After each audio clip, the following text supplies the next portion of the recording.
Senior living operators face a complex set of challenges. How do you stay ahead of the pack? Listen in to From Leads to Leases, a CCR Growth podcast for expert solutions that transform problems into opportunities. And maybe someday soon you'll partner with us to generate $1.5 million and up in additional revenue per community in just 12 months.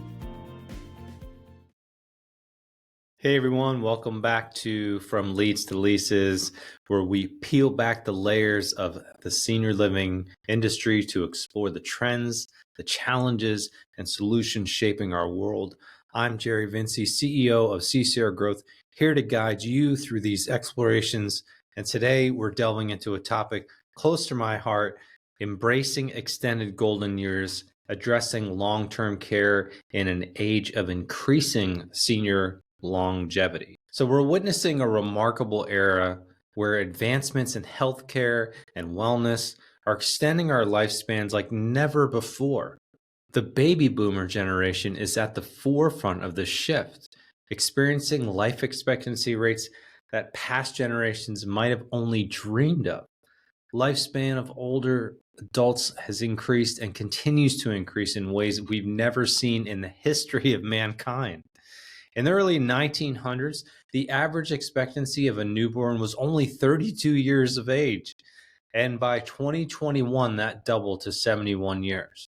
Now that we're in the baby boomer retirement era, according to the CDC, the average life expectancy of those 65 and above is 18.9 years on average. And for women, the average goes even higher to 21.9 years. But with this gift of time comes a set of challenges and opportunities, especially for those of us in the senior living industry. How do we ensure that these added years are not just longer for our loved ones, but richer and fuller? That always makes me think of the movie Kingpin from the 90s with Woody Harrelson. When he walks out of his condo, he looks over at his neighbor and asks, "Hey, Earl, how's life?" And Earl's just sitting there in his bathrobe and says, "Taking forever." Now, this was meant to be funny, but I can imagine that's what some seniors feel like who just didn't expect to live as long as they have and were caught off guard because of it. I know I don't want my parents sitting around just waiting and wondering when it will be their time to go. So probably the most intricate puzzle to solve in this new, longer game of life are the financial hurdles and the technological advancements seniors face. So those are the two areas we're going to focus on today. So first, financial hurdles. So think of longevity as a double-edged sword. On one side, you've got extra innings to enjoy in life. But on the flip side, your financial reserves need to last as long as you do. It's like planning a road trip without knowing exactly how long you'll be on the road. The cost of healthcare, assisted living, and all the jazz that comes with aging can give anyone a run for their money. This has undoubtedly led to a big trend of seniors working longer into their retirement years, fueled by the desire to remain active, the capability both physically and mentally to remain active longer, and the financial necessity driven by longer lifespans. According to a report from the U.S. Bureau of Labor Statistics, the participation rate in the labor force of those ages 65 and older has been steadily increasing. For example, if we roll the dial back to the year 2000, about 12.8% of individuals aged 65 and older were part of the labor force. This number rose to 19.6% by 2020, and it's projected to reach 23.3% by 2030. So nearly 1/4 of the labor force will be seniors who have reached or are close to retirement age, which is 67 for any of you born after 1960, by the way. The shift is not solely about financial needs. It's also about the changing perception of retirement. Many seniors are seeking engagement. They want purpose and the opportunity to leverage their lifetime of skills and experience. What's the point of living to 85 or 95 or even longer if you can't share what you've learned in all those decades of life experience? All that being said, the economic impact of longevity can't be overlooked. The rising cost of living, the healthcare expenses, and the inadequacy of savings to cover extended lifespans drive many to continue working. So they'll be forced to work out of necessity rather than simply because they enjoy staying active. The increase in average life expectancy has shifted financial planning for many older adults today, as well as future generations. Today, we have to plan for a 20 to 30 year retirement that will require significant resources, which leads to delays in retirement, or for some to pursue part-time work to ensure financial stability without depleting their savings prematurely. So I was curious about what planning for a 20 to 30 year retirement would look like and how much money I would actually need, especially in a state like California that is already so expensive to live in. So the factors would probably be the same or similar no matter which state you choose to retire. So California would be more or less a worst case scenario due to the cost of living. So maybe California and Hawaii. So let me just say, I'm not licensed to give legal or financial advice. So these are basic assumptions I'm making based on the information that's available to me. So I'm sure the financial wizards out there are going to have a field day with this, and they'll all have all sorts of thoughts to weigh in on, and that there are costs I'm not factoring in, but I'm just trying to keep it really simple. So in the scope of keeping this simple to absorb and to calculate how much financial freedom you would need to comfortably retire, I would say you need to think about three key variables: lifestyle choices, healthcare costs, and housing expenses. And again, California, known for its high cost of living compared to many other states, necessitates a larger retirement savings. A general rule by financial planners is to have enough savings to replace 70 to 80% of your annual pre-retirement income each year. So considering the higher cost of living, retirees in California might aim for the higher end of the spectrum. So settle on 80%, which means if you're making $100,000 now, you'll need to take home around $80,000 per year of retirement to maintain a comfortable lifestyle. So first, let's look at housing, which traditionally is the major expense for most retirees. In California, housing costs are significantly above the national average. Assuming a modest home or rental in a less expensive area, housing costs could easily range from around $1,500 to $3,000 per month. Seems really low to me. But the data I was looking at was in less expensive areas. So if you're living in a place like Silicon Valley or Malibu or any larger city, you can expect those costs to easily double or triple. So the second cost is healthcare. So according to Fidelity's annual estimate, a 65-year-old couple retiring today can expect to spend $315,000 in healthcare and medical expenses throughout retirement. Again, individual costs can vary, but healthcare tends to be more expensive in California than in many other states. Even this average of $315,000 was only $300,000 just 2 years ago. So you can see that as time goes on, life expectancy increases, and so do the estimated costs of retirement. And then third, lastly, we have living expenses. So this would include utilities, food, transportation, and leisure activities. While these costs can vary widely, a safe estimate for a comfortable lifestyle in California might range from around $3,000 to $5,000 per month for a couple, not including housing. So based on these figures, a retiree for a couple living in California might need between $60,000 to $96,000 a year. Over 20 to 30 years, this translates to a total of $1.2 million to $2.9 million. Not accounting for inflation or unexpected expenses. And this also assumes that the retiree will not receive any other form of income like Social Security benefits, which may not even be a thing by the time I retire, pensions or other part-time work. If any of those were available, then they could lower the total savings that they need. But that 1.2 to 2.9 million, that's only accounting for living expenses. If you tack on housing and medical costs on top of it, you're looking at roughly 1.9 million to 2.96 million minimum. And that's if you're living in the less expensive areas in California. And that's only for 20 years of retirement. So if you were to calculate for 30 years, you're looking at a minimum cost of around $2.7 to $4 million to live comfortably throughout retirement.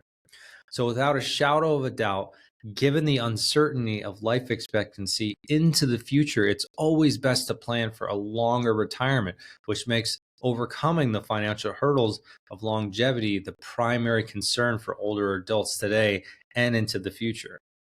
Longevity trends underscore the importance for senior living communities to adapt and cater to not just the residential, but also the lifestyle needs of a generation of seniors who are redefining what it means to age, offering flexible living options and amenities that support both work and leisure can make a community more appealing to this demographic, who may not see retirement as the end of productivity, but rather as a new chapter with different priorities.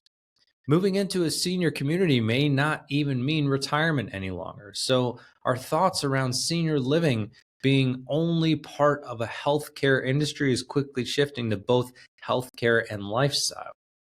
So how do today's seniors solve the hurdle of a longer retirement?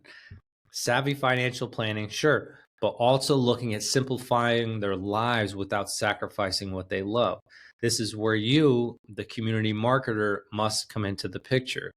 And this is where you, the sales team, and you, the senior community developer, must establish communities that offer flexible financial models, places that understand value isn't just about the services provided, but about creating options that allow residents to navigate their golden years without the financial stress looming overhead. The next challenge to overcome is navigating the tech maze, which is a completely different animal in and of itself. Technology is expanding at an exponential rate.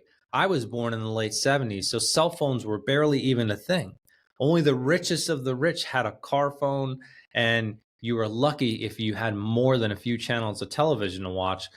The internet wasn't even a thing, and home-based computers were just starting to become widespread by the time I was 8 or 9. So just a few decades later, technology drives nearly all aspects of our lives. It's evolving at breakneck speed, and mastering these digital tools is key to staying connected, engaged, and independent. With all of its perks, like enhancing quality of life, technology also brings a unique set of challenges to the table. Especially for our seniors, it's like casting shadows of exclusion and antisocial behavioral norms, challenges adapting to new tech and privacy concerns. So here are some complexities seniors are now facing. So first has got to be older adults navigating the digital divide. So it can quickly become a formidable barrier, with seniors facing the risk of being left behind in an increasingly online world. The divide isn't just about online access, it's about the ability to use and benefit from technology effectively. As services from healthcare to everyday social interactions move online, seniors lacking digital literacy or access to the latest gadgets may find themselves increasingly isolated. Adaptation and usability are also big concerns. The rapid pace of technological advancements means that just as soon as someone becomes comfortable with the device or software, it's replaced or it's updated. That's challenging for some adults, even younger than I am. So for seniors, this constant cycle of adaptation can be overwhelming, leading to frustration and a sense of helplessness. The usability of new technologies is also designed with younger users in mind. Most devices have accessibility that can adapt these devices to different user limitations, but adaptation to new or updated technology poses additional hurdles, potentially exacerbating feelings of alienation and dependency on others. So next is privacy and security risks, which are both big concerns. With greater technology use comes heightened concerns about privacy and security. And seniors, particularly those unfamiliar with digital safeguards, are vulnerable to scams, identity theft, and privacy breaches. The majority of online scams target the elderly, actually, and for a number of reasons. From their lack of familiarity with digital technologies to their perceived financial stability.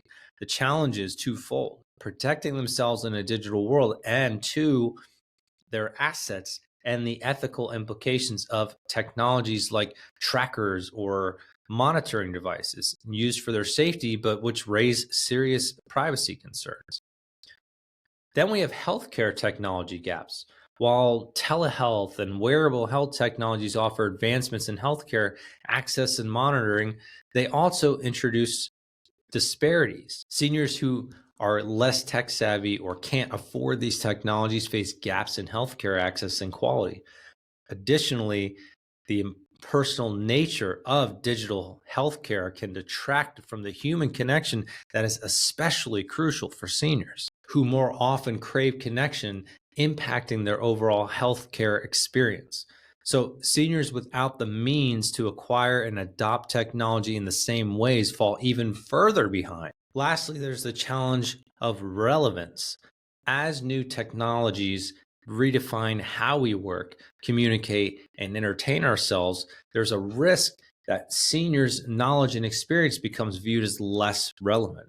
This perception can affect their social interactions and lead to a devaluation of their contributions, further marginalizing a growing portion of the adult population. In terms of senior living's role in the integration of technology, the golden ticket here isn't just about offering Wi-Fi or smart home gadgets. It's about providing the support and education to use these tools confidently. Imagine tech tutoring sessions or digital concierges in the communities, making technology approachable and usable rather than another item on the worry list. Communities can also use technology to personalize their residents' experiences, to adopt a predictive healthcare model, to increase accessibility to information and resources, to help residents stay socially connected with each other and outside the community, and even simplify management of their life and finances. So both financial planning and tech savviness aren't just hurdles to overcome, they're opportunities.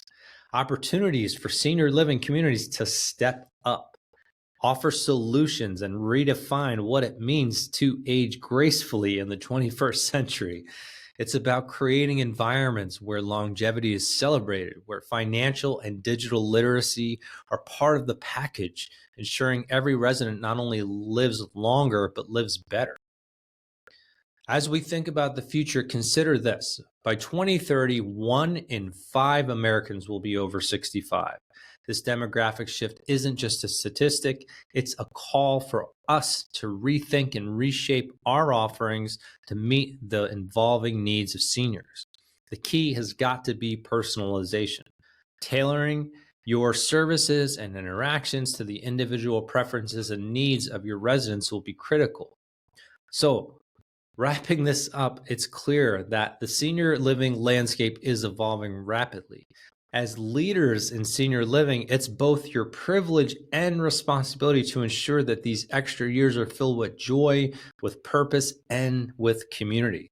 The strategies we've discussed today, addressing social isolation from technology, ensuring digital safety measures, proper financial planning, and promoting active living that benefits from technology, are just the beginning. As we look into the future, the question remains, how will we continue to innovate and adapt to ensure your communities not only meet, but exceed the expectations of our aging population? That's a conversation I'm eager to continue with you, our listeners. So thank you for joining me on From Leads to Leases. Don't forget to hit that subscribe button.